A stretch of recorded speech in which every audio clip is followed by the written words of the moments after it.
Welcome to The Explainer. Today, we're jumping into a really dramatic story about what happens when the people you trust, the experts, completely fail, and how that failure actually points to a much, much deeper kind of strength. So let's just dive right in. We've all been in a situation like this, right? A moment where the people who are supposed to have all the answers just don't. We're going to explore a moment of public failure that really sets the stage for an incredible lesson about what real faith looks like. All right, so our story starts with this incredible collision of two totally different realities. Talk about spiritual whiplash. It's the highest of highs, immediately followed by the lowest of lows. Just look at this contrast. On one side, you've got the mountaintop experience, divine glory, heavenly vision, just unbelievable stuff. And then, bam! Jesus and his inner circle walk right down the mountain and straight into the valley. Pure human chaos and a desperate earthly crisis. The shift is just jarring. And at the center of this chaos is a father who is completely at his wit's end. He falls at Jesus' feet and describes this horrific, relentless cycle. His son is being driven towards self-destruction over and over again, into fire, into water. You can just feel the exhaustion and the desperation in his plea. Now here's the kicker. This father had already tried to get help. He went to the very people he thought could fix this. But instead of a miracle, all he got was a front row seat to a very public, very humiliating failure. Wow. That is just a devastating line. They could not cure him. These are the disciples, the guys who had been given authority, who had already cast out demons before. But in this moment, they were totally powerless. They tried, and they failed flat out. Yeah, this image really captures it. They're basically having a spiritual DIY disaster. It's kind of like trying to start a lawnmower with an empty gas tank. You can pull that cord all day long, you can go through all the right motions, get all sweaty and frustrated, but if there's no fuel, nothing's going to happen. That was them. All the right moves, but the tank was empty. So the whole scene is just this perfect storm of failure, isn't it? You've got futility, this relentless suffering, total confusion from the crowd, and the disciples' reputation just crumbling in real time. It's that awful feeling when you've given it your absolute best, and it's just not enough. But Jesus' reaction is not what you'd expect. He doesn't come in and critique their technique or give them a new 3-step plan. Nope, he goes straight to the heart of the problem with a pretty stunning diagnosis. Oof, that is a sharp, heavy rebuke. And he's not just talking to the disciples, he's talking to everyone there. But you can hear it's not just anger in his voice, it's grief. It's like he's saying, after everything you've seen, how are we still stuck here?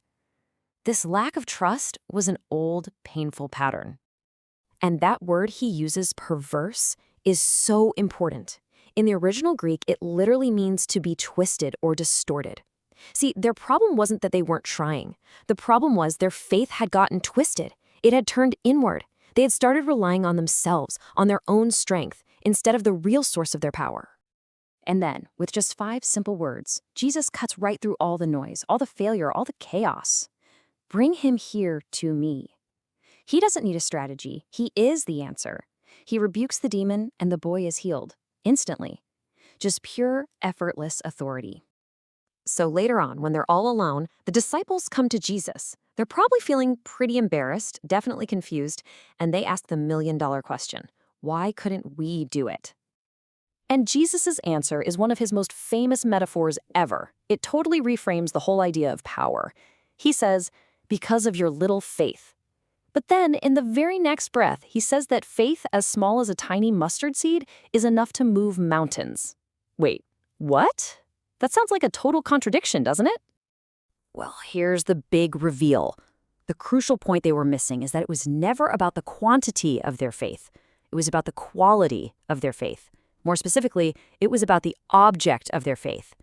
They didn't need a giant feeling. They needed a tiny, living connection to the right source. Think of it like spiritual Wi-Fi, right? A weak, 1-bar signal that's actually connected to a super powerful network can do way more than a strong 5-bar signal that's not connected to anything at all. The disciples' signal strength might have felt strong, but their connection had dropped. Or here's another way to see it.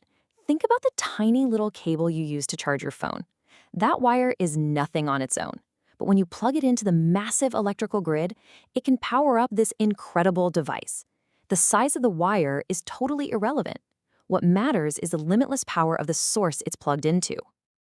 And that was the core of the disciples' problem. Their faith had shifted.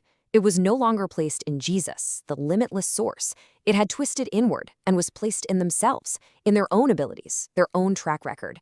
They had basically unplugged from the grid and were trying to run on their own little battery packs. Okay, so what in the world does this mean for us today? What about those impossible obstacles, the mountains that we all have standing in our own lives? Because a mountain can be anything, can't it? It's that huge, immovable thing that just feels impossible to overcome on our own. For you, it might be a chronic illness, or maybe crippling debt.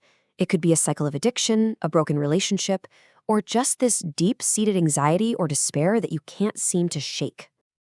And this idea isn't something that just popped up in the New Testament.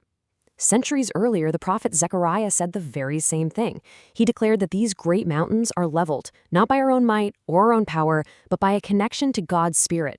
It's about tapping into a completely different power source. So this whole story really gives us a simple but incredibly profound equation. Our limited faith, our tiny mustard seed, when it's connected to a limitless God, unlocks unlimited possibility. It's not about what we can do, it's about what He can do through us. And that really leaves us with this one last crucial question to think about. We all know our own resources are limited. Our energy, our wisdom, our strength, it all runs out. But what if our biggest challenges aren't actually a test of our strength? What if they're really an invitation to connect to a strength that never, ever runs out?